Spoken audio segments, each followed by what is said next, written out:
2025년 5월 28일 베트남 호찌민시 인민법원에서 무거운 판결이 내려졌습니다.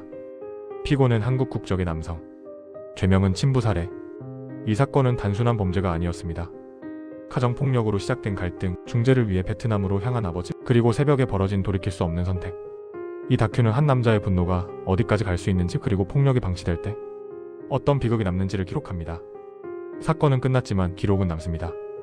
본 영상은 실제 사건을 바탕으로 한 재구성 영상입니다.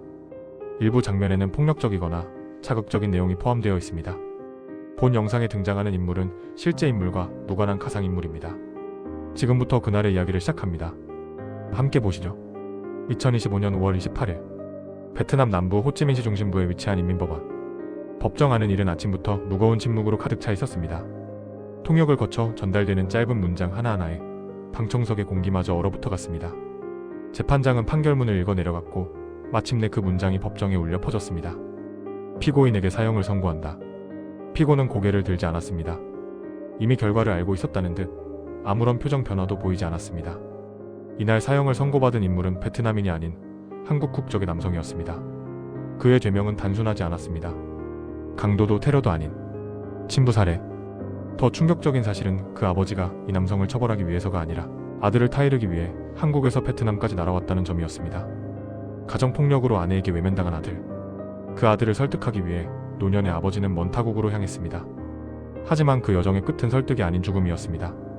이 사건은 단순한 살인이 아니었습니다. 가족, 폭력, 분노, 그리고 통제되지 않은 인간의 파괴성이 어디까지 갈 수 있는지를 보여준 비극이었습니다. 피고인 A씨는 수년 전 일과 가정을 이유로 베트남 호찌민에 정착했습니다. 현지 여성과 결혼했고 2명의 자녀를 두었습니다.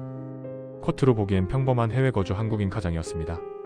하지만 가정 내부에서는 점점 균열이 생기기 시작했습니다. 사소한 말다툼은 잦아졌고 분노는 점점 거칠어졌습니다. 주변 이웃들은 부부싸움 소리를 여러 차례 들었다고 증언했습니다. 결국 그 갈등은 폭력으로 번졌습니다. 아내는 반복되는 가정폭력에 시달렸고 아이들 앞에서도 상황은 달라지지 않았습니다. 결정적인 사건은 부부싸움 도중 발생했습니다. A씨는 분노를 주체하지 못했고 아내와 다투다 집에서 키우던 반려견까지 잔인하게 살해했습니다. 이 장면을 목격한 아내는 공포에 휩싸였습니다. 그날 이후 아내는 2 아이의 손을 잡고 집을 떠났습니다. 그리고 선택한 마지막 수단, 한국에 있는 시아버지에게 도움을 요청한 것이었습니다. 아들의 상황을 전해 들은 아버지는 충격을 받았습니다. 가정폭력, 손주들이 공포 속에 살고 있다는 사실. 하지만 그는 경찰이나 법보다 아버지로서의 역할을 먼저 선택했습니다. 내가 가서 말려보겠다. 고령의 나이였지만 아버지는 망설이지 않았습니다.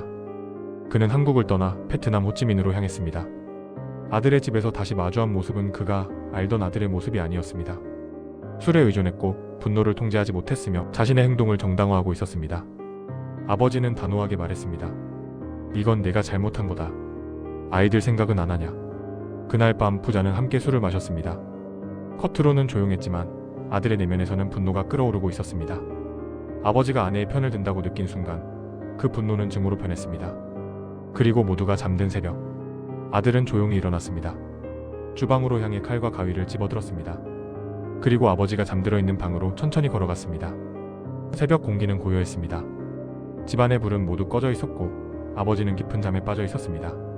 아들은 잠시 문 앞에 서 있었습니다. 그 순간에도 선택은 가능했습니다. 문을 닫고 돌아설 수도 있었고 칼을 내려놓을 수도 있었습니다. 하지만 그는 멈추지 않았습니다. 주방에서 집어든 흉기는 생활용 칼과 가위였습니다. 계획된 범행이라기보다는 순간의 분노가 폭발한 상태였습니다. 방 안으로 들어선 그는 잠들어 있는 아버지를 내려다보았습니다. 재판에서 그는 이렇게 진술했습니다. 아버지가 나를 무시한다고 느꼈다. 내 편이 아니라고 생각했다. 그 감정은 이성을 완전히 압도했습니다. 아들은 흉기를 휘둘렀습니다. 아버지는 저항할 틈도 없이 연이어 공격을 받았습니다. 짧은 시간, 그러나 되돌릴 수 없는 시간. 모든 것이 끝난 뒤 방 안에는 피로 얼룩진 침대와 숨을 거둔 아버지만 남아 있었습니다. 범행 도구는 발코니 밖으로 던졌습니다. 아들은 한동안 그 자리에 서 있었습니다. 그리고 그제서야 자신이 저지른 일이 무엇인지 깨닫기 시작했습니다. 범행 직후 아들은 극심한 공황 상태에 빠졌습니다. 공황 상태에 빠진 그는 스스로 손목을 자해한 뒤 아파트 주변 잔디밭에 누워 있다가 다음날 아침 경비원에게 발견되었습니다. 시간 감각은 흐려졌고 밤은 새벽은 아침으로 넘어갔습니다. 다음날 아침 아파트 경비원이 이상한 남성을 발견했습니다.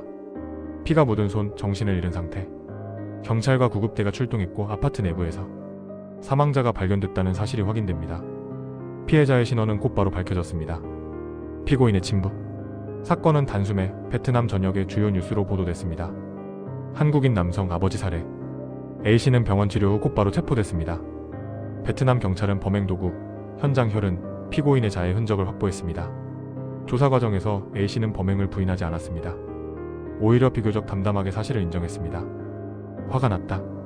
통제하지 못했다. 경찰은 이 사건을 단순 살인이 아닌 극단적 폭력 범죄로 분류했습니다. 특히 베트남 형법은 부모 살해를 가장 중대한 범죄 중 하나로 다룹니다. 외국인이라 해서 예외는 없었습니다. 재판은 호찌민시 인민법원에서 진행됐습니다. 피고인은 법정에서 고개를 숙인 채 서 있었습니다. 통역을 통해 전달되는 검사의 공소 내용은 냉정했습니다. 잔인한 범행 수법, 피해자가 친부라는 점, 사회적 충격과 도덕적 파장 검사는 사형을 구형했습니다. 피고인은 최후 진술에서 이렇게 말했습니다. 후회한다. 아이들을 생각해달라. 하지만 재판부의 판단은 달랐습니다. 본 범행은 극도로 잔인하고 비인도적이며 가족 윤리를 파괴한 중대범죄다. 그리고 2025년 5월 28일 사형 선고? 법정은 침묵에 잠겼습니다. 베트남은 사형제도가 존재하지만 외국인에 대해 실제 집행 사례가 드문 것으로 알려져 있어 실제 집행 여부는 미지수라는 해설도 있습니다. 이 사건은 단순히 한 남자의 분노로 설명될 수 있을까요? 가정폭력은 이미 위험 신호였습니다. 아내는 도움을 요청했고 아버지는 중재를 선택했습니다. 그러나 폭력은 멈추지 않았고 가족은 결국 가장 잔혹한 방식으로 붕괴됐습니다. 사형 판결은 끝이 아니라 결과일 뿐입니다.